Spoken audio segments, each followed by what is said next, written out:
সবাই কেমন আছো? সবাইকে নমস্কার। দাস লাইফস্টাইলে স্বাগতম।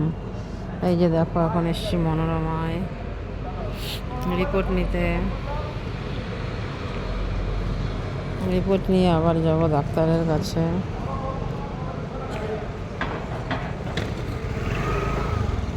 আমার কর্তা গেছে রিপোর্ট নিতে, আমি বাইরে দাঁড়িয়ে আছি, তাই তোমাদের সাথে শেয়ার করছি।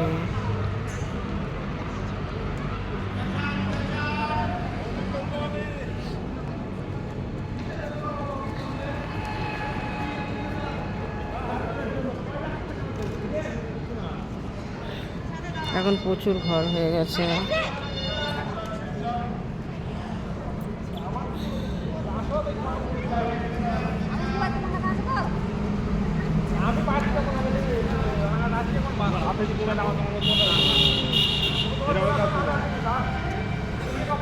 নিয়ে ডাক্তার দেখাই, তারপরকে আবার আসবো। Tata bye. এই যে ফ্লাইওভার হয়ে গেছে, এখন একটু আসতে অসুবিধাই হয়, সবাইকে ঘুরে আসতে হয়। তাও যার যার দরকার অবশ্যই আসে, যেমন আজ আমার দরকার, তাই আমি চলে এসেছি মনোরমায়। Tata bye.